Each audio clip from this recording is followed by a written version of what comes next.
let's get away from that, and I want to get into the fucking stock market behind you. You got going on here. Like it looks like you're in front of the stock exchange here, man. So this new thing, I just seen a reel you put up here on your Instagram page, and we should bring that up. Here's SharkMouse's Instagram here, guys. He's just getting close to 80K. I think we could probably put him over there in the next few months, guys. But this setup right here, man. So you got this cool setup going on. Tell us about this, man. What is this system? So this is an all-encompassing HydroMesh 2.0 Royal Hydroponic setup. He and I are good friends, and we've had the opportunity to connect over the last several months about something that he's been working on.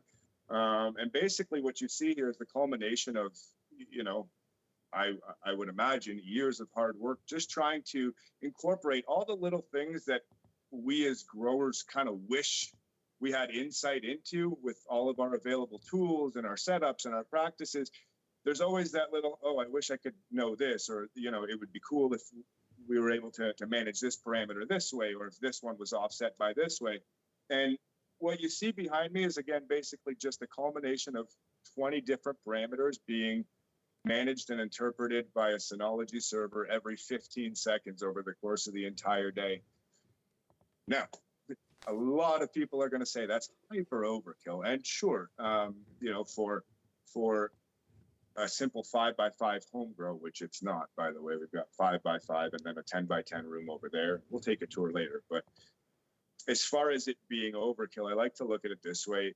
I've put in the work to try and experience as many different things as I can in the garden, from hand watering, soil, cocoa, automation setups, to learning how to calculate runoffs and doing manual crop steering to automated crop steering. And I believe in progression and trying to incorporate all of those experiences and lessons that I've taken throughout my years in cultivating, and being able to really sort of fine tune them and put them all on one page, like you see here, that I can, come down here and take at a glance an overall picture of the health of my plants from every possible manageable aspect that I'm looking at as a grower. So, is my VPD on point? Is my climate on point? Is my volumetric water content where it's supposed to be for this stage in the grow?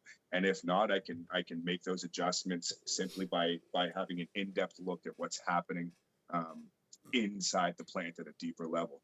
I couldn't. So this system it's tracking VPD, it's tracking humidity temps, it's tracking your water temps as well. It's tracking. You can actually run cycles through this too, different watering cycles, different amounts as well throughout the day. Yeah, like this thing is pretty complex. I believe you can control everything right from this tablet, right?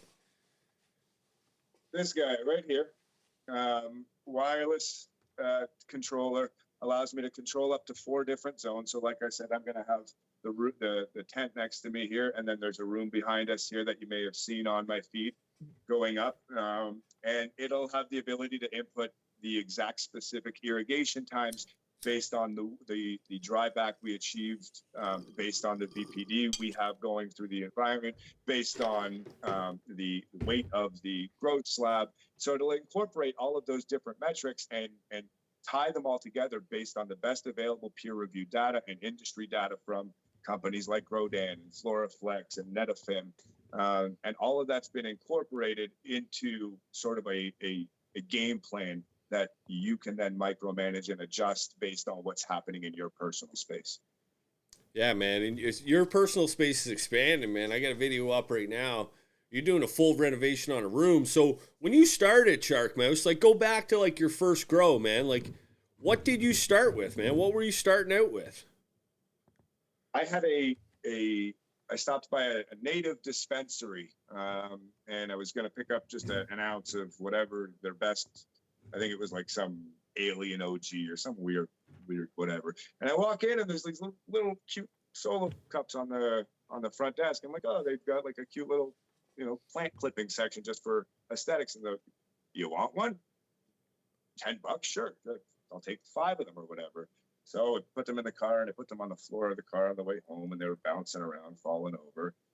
I bring them inside, and well, I guess they need light, right? So I went into my laundry room, this big window in the laundry room, and I put them on top of my dryer. I think that lasted 5 days until they just completely died on me. Oh no, I had one left that survived, and then I went on to a subreddit called Microgrowery, where I was sort of able to get the very basics of the types of lighting I needed for indoor growing and what kind of nutrient line. As I said, prior to this, I was just, outside in the springtime, we'd throw a seed that we'd found in the bag or whatever and hope something happened. But now we're really going to take it inside, I guess.